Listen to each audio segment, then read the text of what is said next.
Unified 911, anong matutulong namin sa'yo? Anya ti maitulong mi ken kapo. Anong may tatabang ko sa imo? Unsay akong ikatabang nimo? Ngini makadabang na misal ka no? Sa anumang wika o dialekto, may tulong na darating sa iyo.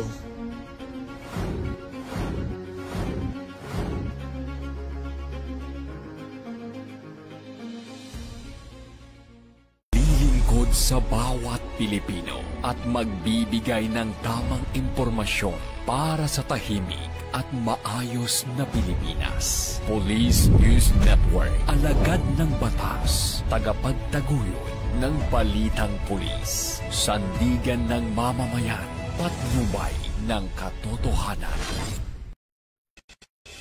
La Campo Crame, maghahatid ng pinakahuling kaganapan at nagbabagang balita. Ito ang PNN Police News Network. At ngayon, ang inyong mga tagapagbalita. Magandang araw, bagong Pilipinas. Ako ang inyong alagad ng batas, tagataguyod ng Balitang Pulis, Patrolman Josel Atienza Sacmar, mula sa Regional Community Affairs and Development Division ng NCRPO. Maghatid sa inyo ng tamang balita, kwento ng pulis at serbisyo para sa mamamayan. Ito ang PNP News Online, ang pangunahing balita ng Police News Network. Alagad ng batas, tagataguyod ng Balitang Pulis.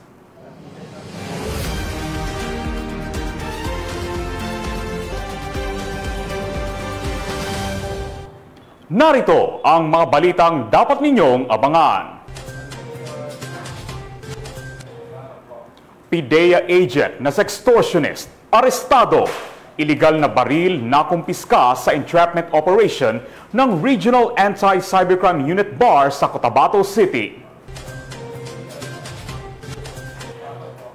Factory worker na may kasong sexual assault, arestado ng Cebu City PNP. At dating miyembro ng Revolusyonaryong Hukbong Bayan, voluntaryong sumuko sa First Provincial Mobile Force Company ng Bulacan.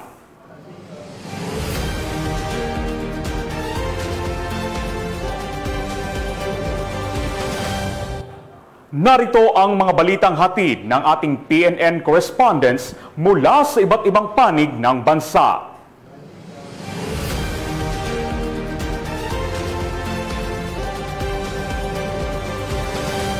Simulan natin ang balita mula sa bahagi ng Luzon.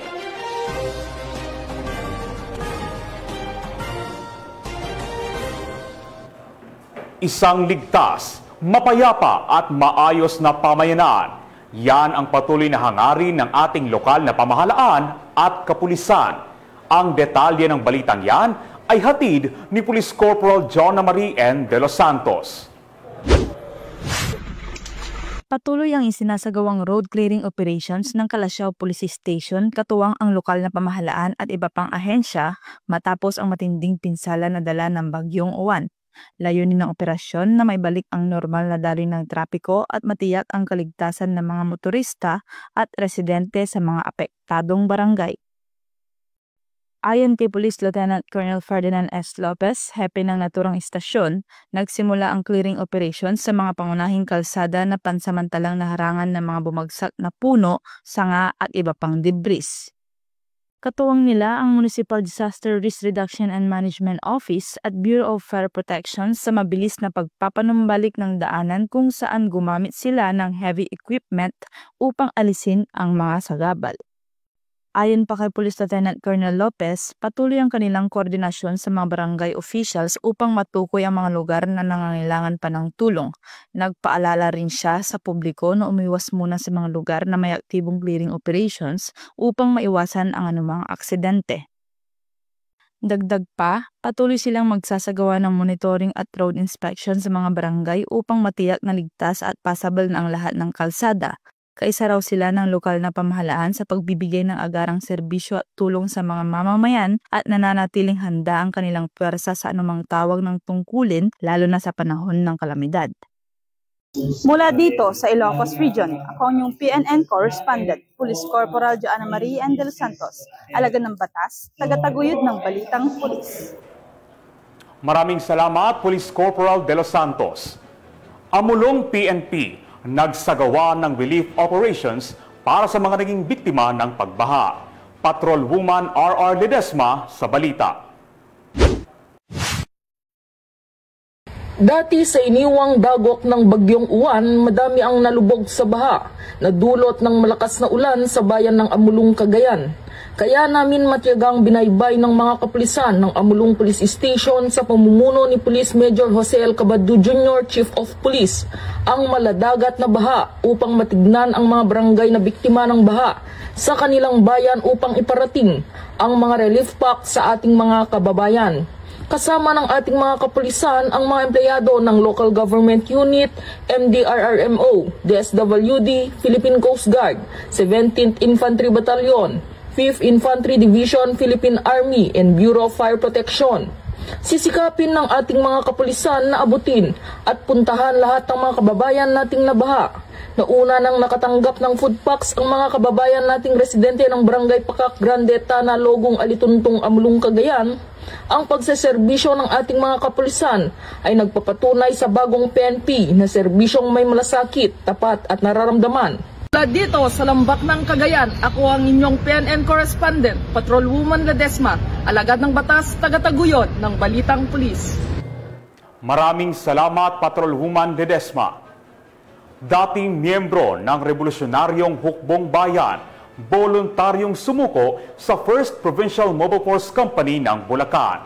Ang detalye ng balitang yan ay ihahatid ni Patrol Woman Crystalline Javier. Isang dating miyembro ng Revolusyonaryong Hukbong Bayan ang voluntaryong sumuko sa Bulacan 1st Provincial Mobile Force Company kasama ang kanyang hindi lisensyadong baril sa Camp General Alejo S. Santos, lungsod ng Malolos, Bulacan. Ang pagsuko ay pinangasiwaan ng naturang unit sa ilalim ng pamumuno ni Police Major Norheda G. Usman, Acting Force Commander, katuwang ang Malolos City Police Station, Bulacan PIU, 70IB at 301st MC Regional Mobile Force Battalion. Kinilala ang sumukong individual bilang si Canoli, 48 anyos, mekanik at residente ng Barangay Santa Ana, Bulacan, Bulacan. Ayon sa kanya, siya ay dating kasapi ng Revolusyonaryong Hukbong Bayan na kilalang kumikilos sa mga baybaying bahagi ng Bulacan, Pampanga, Zambales at Bataan. Kasabay nito ay ang voluntaryong pagsuko sa isang caliber 38 revolver na may 3 bala. Samantala, nagbigay naman ang mga otoridad ng pinansyal na tulong at iba pang suporta sa sumukong rebelde bilang bahagi ng programa ng pamahalaan para sa mga nagnanais magbalik loob sa lipunan. Tinitiyak naman ni Police Colonel Angel L. Garciliano, Provincial Director ng Bulacan Police Provincial Office, na patuloy nilang isusulong ang mga programa para hikayatin ang iba pang nalalabing rebelde na magbalik loob sa pamahalaan at mamuhay ng payapa kasama ang kanilang pamilya. Mula dito sa Bulacan Police Provincial Office, ako ang inyong PNN Correspondent, Patrolwoman Pearl Crystalline Javier, alagad ng batas, tagataguyod ng Balitang Pulis. Maraming salamat, Patrol Woman Javier. Regional Most Wanted Person, arestado ng Dasmariñas PNP. Yan ang tinutukan ni Patrol Woman Priscel May Urbano.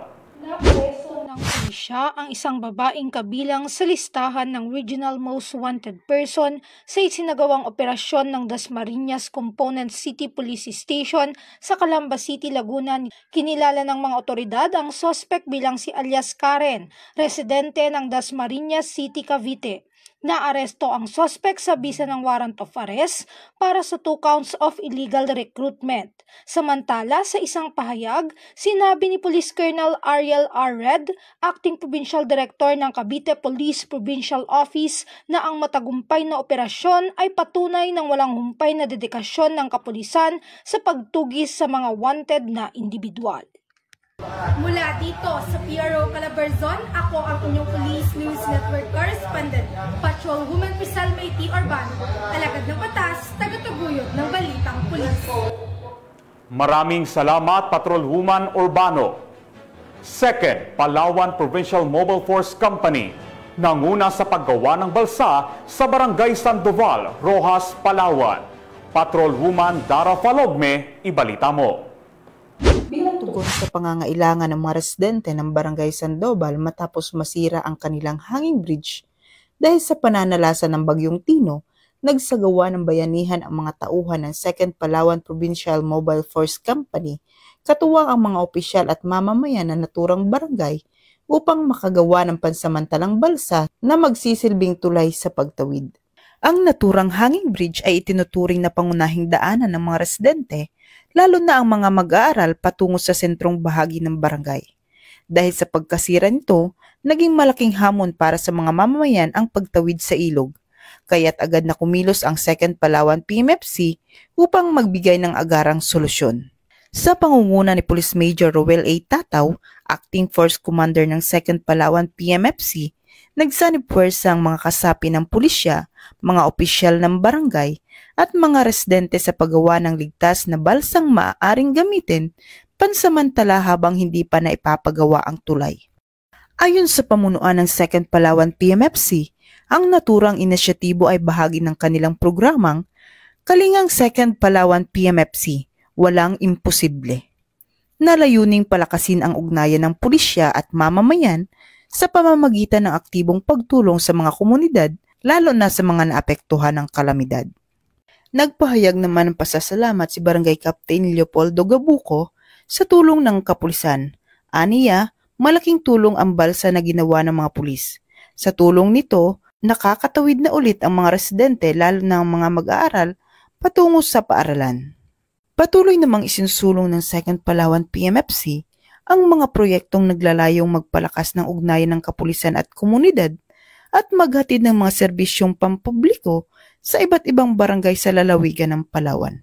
Mula dito sa home of the Police Eco Warriors, Calapan City, Oriental, Mindoro, ako ang inyong PNN correspondent, Patrolwoman Dara Falogme, alagad ng batas, tagataguyod ng balitang pulis. Maraming salamat, Patrolwoman Falogme. Fulig o ambulansya de paa, muling umarangkada sa Mountain Province. Police Master Sergeant J4 Junicio sa balita. Muling ipinamalas ng mga tauhan ng Mountain Province Police Provincial Office ang tunay na diwa ng fulig o tinatawag na ambulansya di paa sa kabila ng mapanganib na kondisyon ng mga kalsada dulot ng Super Typhoon Uwan sa mga bayan ng Barlig at Sadanga noong Nobyembre 11, 2025. Ang mga kabayanihang ito ay naging posible sa pamamagitan ng pakikipagtulungan ng Bureau of Fire Protection, Municipal Disaster Risk Reduction and Management Office, Barangay Peacekeeping Action Team at mga voluntaryo mula sa komunidad. Sa Sadanga, agad na tumugon ang mga tauhan ng Sadanga Municipal Police Station at 2nd Mountain Province Provincial Mobile Force Company sa panawagang tulungan ang isang matandang may sakit na kanser na kailangang dalhin sa ospital para sa agarang gamutan. Mahigit 3 oras nilang binuhat ang isang pasyente mula Barangay Sakasakan patungong Bontoc Mountain Province upang makasakay ito ng sasakyan papunta sa Baguio City para sa nakatakdang chemotherapy. Samantala, tinulungan naman ng mga pulis mula sa Barlig Municipal Police Station ang isang pasyenteng nakakaranas ng matinding hilo dulot ng alta presyon. Ginamit din nila ang ambulansya di paa upang buhatin ang pasyente mula sa kanyang tahanan patungong Sitio Tangad, Barangay Gawana sa loob ng 40 minuto bago ito sinakay sa police mobile at dinala sa Barlig District Hospital kung saan kasalukuyan siyang ginagamot.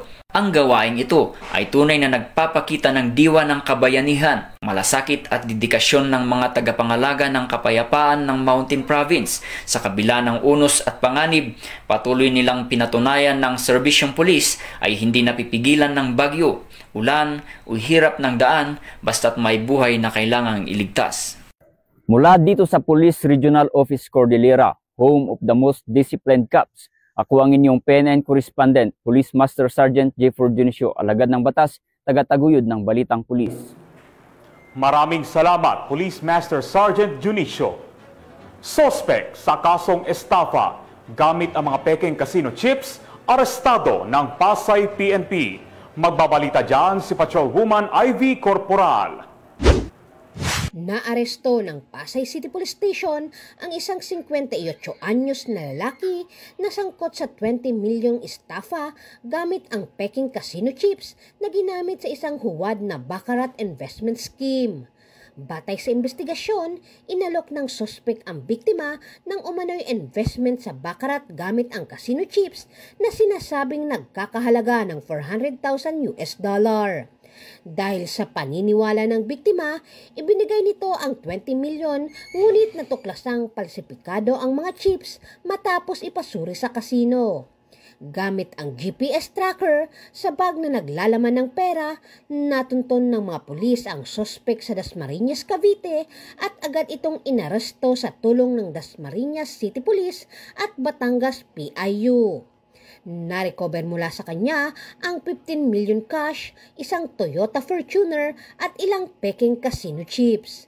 Nahaharap na ngayon ang suspect na kinilalang si alias Bobby sa kasong estapa na isasampa sa Pasay City Prosecutor's Office. Mula dito sa Camp Bagong Diwa, Bikutan, Taguig City, ako po ang inyong PNN correspondent, Patrolwoman Ivy Corporal, alagad ng batas, tagataguyod ng Balitang Pulis.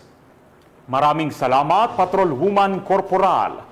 Simulan naman natin ang balita mula sa bahagi ng Visayas.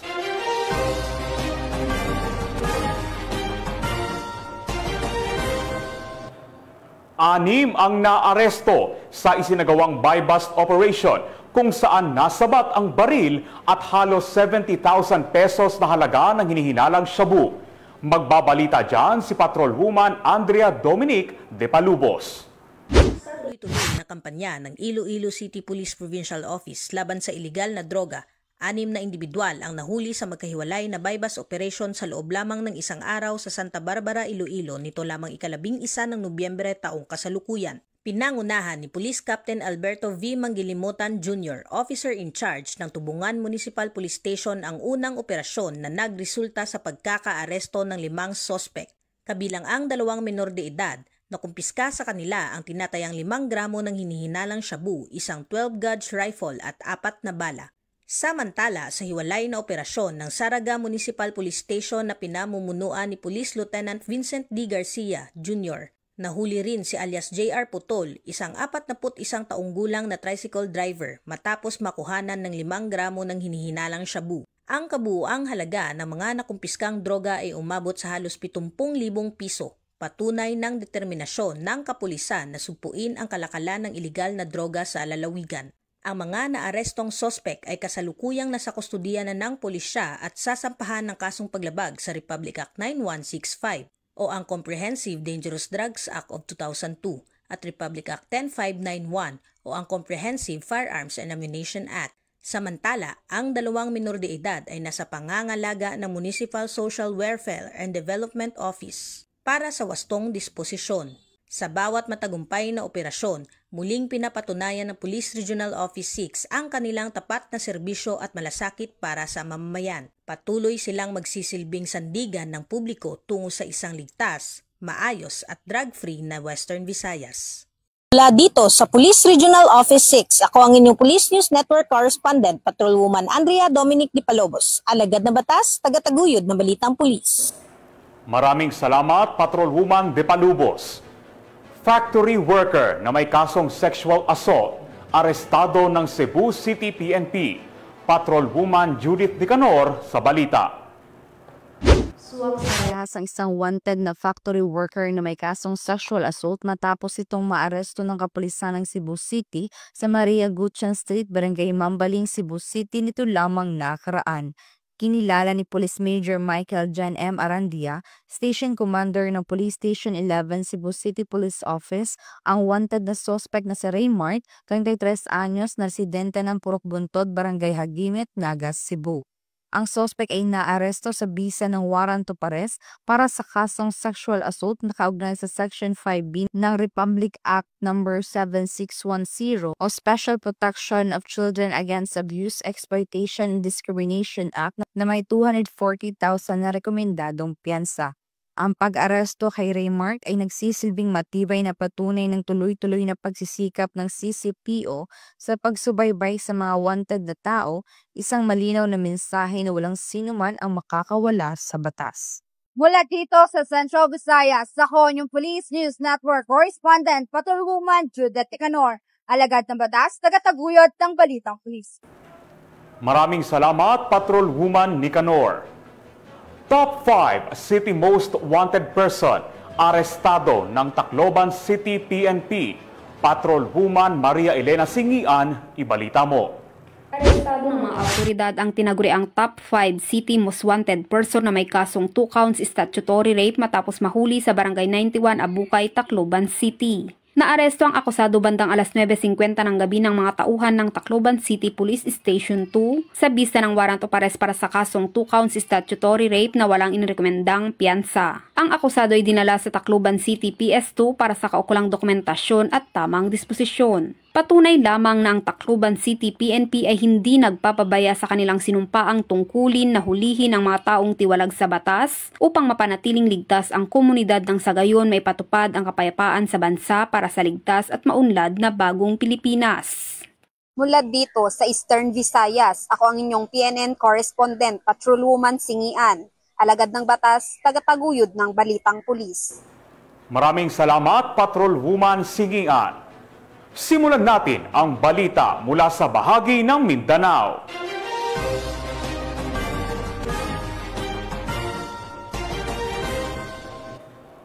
Drug suspect ang naaresto sa isinagawang buy-bust operation sa Valencia City, Bukidnon. Patrolwoman Danessa Berdos, ibalita mo.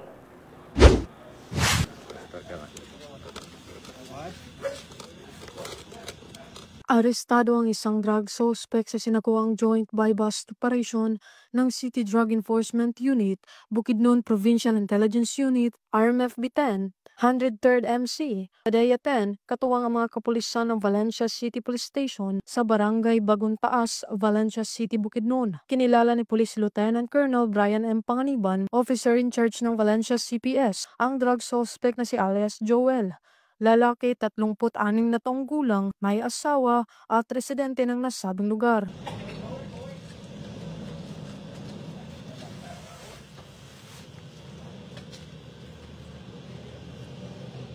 Sa ikanasang joint buy-bust operation ay nagresulta sa pagkakumpiska ng mga pakete ng hinihinalang shabu na may standard drug price na 37,400 pesos, isang cellphone at isang 500 peso bill na ginamit bilang buy-bust money. Ang suspect ay nakaharap sa kasong paglabag sa RA 9165 o Comprehensive Dangerous Drugs Act of 2002. Mula dito sa Camp Capistrano, Gusa, Cagayan de Oro City, ako ang inyong Police News Network correspondent, Patrolwoman Danessa Berdos, alagad ng batas, tagataguyod ng Balitang Pulis. Maraming salamat, Patrolwoman Berdos. Mahigit 100,000 pesos na halaga ng hinihinalang shabu nasabat sa buy-bust operation sa Davao Oriental. Patrolwoman Sheena May Ilagan sa balita. Arestado ang dalawang individual sa isagawang buy-bust operation ng San Isidro Municipal Police Station nito lamang Nobyembre taong kasalukuyan sa San Isidro, Davao Oriental. Kinilala ang mga sospek na sina alias Okok, 34 anyos at alias Norlin, 31 anyos na pawang mga street-level individual sa nasabing lugar. Nakuha mula sa kanilang tinatayang 15 grams na hinihinalang shabu na may standard drug price na migit kumulang 102,000 pesos at iba pang mga ebidensya. Naharap ngayon ng mga sospek sa kasong paglabag sa Republic Act 9165 o Comprehensive Dangerous Drugs Act of 2002. Samantala, ang Police Regional Office 11 ay patuloy na pinapaigting ang laban kontra kriminalidad alinsun sa kampanya ng Bagong Pilipinas ng panatiling kapayapaan at kaayusan tungo sa pagsulong ng bansa. Mula dito sa Rion 11, ako yung PNN correspondent, Patrolwoman Sheena May Ilagan, alagad ng batas, tagataguyod ng Balitang Pulis. Maraming salamat, Patrolwoman Ilagan.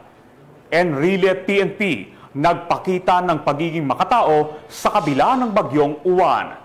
Yan ang tinutukan ni Patrolwoman Nicole Villanueva. Dalawang personalidad na kabilang sa high value at street level individual ang naaresto ng mga operatiba ng Agusan del Norte PPO sa magkakahiwalay na operasyon laban sa ilegal na droga sa mga bayan ng Buenavista at Nasipit, Agusan del Norte. Batay sa ulat ni Police Colonel April Mark Siyang, Provincial Director ng Agusan del Norte PPO, unang isinagawa ng Buenavista Municipal Police Station ang operasyon sa bisa ng search warrant sa Procres, Barangay 3, Buenavista na nagresulta sa pagkakaaresto sa suspect na si alias Rondi, 47 at taong gulang at residente ng sabing barangay. Ang nasabing suspect ay kabilang sa listahan ng high-value individual na nakuhanan ng hinihinalang shabu. Ang suspect ay nabigyan ng kanyang karapatang konstitusyonal sa wikang kanyang nauunawaan at kasalukuyang nasa kustodiya ng mga otoridad habang inihahanda ang kasong paglabag sa RA 9165 o ang Comprehensive Dangerous Drugs Act of 2002. Sa ikinasang bypass operation ng Nasipit Municipal Police Station sa D3 Barangay Talisay, Nasipit, ay naaresto naman ang suspect na si Elias Robals, 42 anyos at residente ng Hilltop, Barangay Talisay. Ang nasabing suspect ay kabilang naman sa street level individual. Nakuha rin mula sa kanya ang ilang pakete ng hinihinalang shabu. Nagsilbing mga saksi sa operasyon ng mga kinatawan mula sa DOJ, media at opisyal ng barangay upang matiyak ang transparency ng operasyon. We face challenges, but together, we turn them into opportunities. All your efforts have made a significant impact, and each of you has played a vital role in the accomplishment of our mandate. I also want to acknowledge all the chiefs of police and force commanders of Agusan del Norte Police Provincial Office who have showcased not only their skills but also their dedication to their duties in the respective area of responsibilities. Let's also take a moment to extend our gratitude to those who support us behind, our families, friends, and colleagues who inspire us every day. Their support has been invaluable, and we are fortunate to have such a strong network. Mula dito sa RP Kadu 13, ako yung Police News Network Correspondent, Patrolman Nicole Villanueva, alagad ng batas, tagataguyod ng balitang pulis. Maraming salamat, Patrolman Villanueva. PIDEA agent na sextortionist, arestado. Illegal na baril na kumpiska sa entrapment operation ng Regional Anti-Cybercrime Unit BAR sa Cotabato City. Patrolwoman Leonora Gawang sa balita. Isang agent ng Philippine Drug Enforcement Agency ang naaresto matapos umano'y manakot na ipapahiya sa publiko ang kanyang karelasyong babae gamit ang mga maselang larawan at video nito at pagkakakumpiska ng isang iligal na baril sa isinagawang entrapment operation ng mga operatiba ng PNP Regional Anti-Cybercrime Unit BAR katuwang ang PNP Station 2 sa bahagi ng Peña Francia Street, Rosary Heights 11, Cotabato City nito lamang ika-11 ng Nobyembre taong kasalukuyan. Kinilala ni Police Lieutenant Colonel Arnold Acosta, Assistant Chief ng RACUBAR ang suspect na si alias Ron, 37 na taong gulang, PIDEA agent at kasalukuyang nanunuluyan sa Rosary Heights 1, Cotabato City habang kinilala ang biktima na si alias Beng, 22 na taong gulang.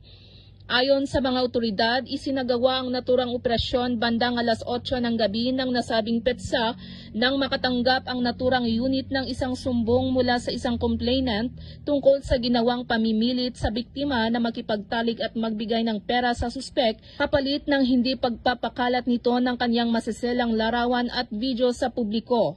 Agad namang gumawa ng agarang aksyon ang mga personahe ng RACUBAR at Cotabato City Police Station 2 na nagresulta sa pagkakaaresto ng suspek at pagkakakumpiska ng mga ebidensya. Nakuha mula sa suspek ang 2 piraso ng trust condom, 800 peso bill, isang ATM card identification cards, isang unit ng Yamaha Aerox at isang caliber 45 pistol at 5 bala. Nasa kustodiya na ng naturang istasyon ang suspek at posibleng mahaharap sa kasong paglabag sa Republic Act 9995 o Anti-Photo and Video Voyeurism Act of 2009, Article 286 ng Revised Penal Code o Grave Coercion, at Republic Act 10591 o Comprehensive Firearms and Ammunition Regulation Act. Ayon kay Police Brigadier General Jason C. De Guzman, Regional Director ng PROBAR, ang matagumpay na operasyong ito katuwang ang iba't ibang sangay ng pamahalaan ay patuloy na magsisilbing patunay sa maigting na kampanya ng mga kapulisan laban sa kriminalidad upang matiyak ang kaligtasan at kapayapaan sa rehiyon ng Bangsamoro. Mula rito sa rehiyon ng Bangsamoro, ako ang inyong Police News Network Correspondent, Patrolwoman Leonora Gawang, alagad ng batas, tagataguyod ng balitang pulis. Maraming salamat, Patrolwoman Gawa. At mga ka-PNN, 42 days na lang, Pasko na!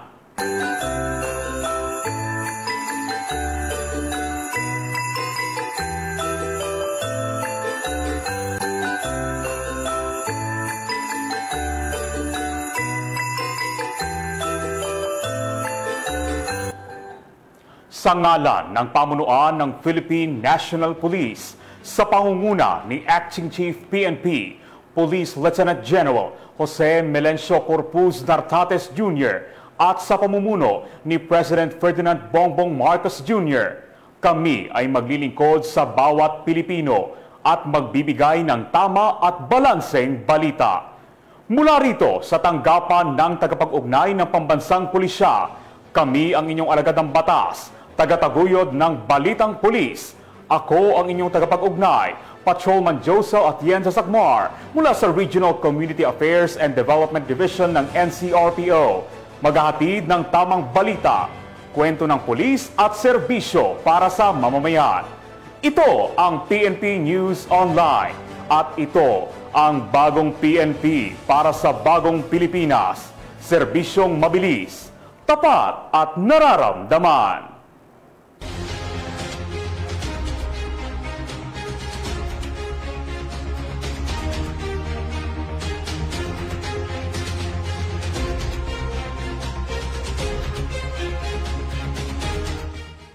Police News Network, alagad ng batas, tagapagtaguyod ng balitang pulis.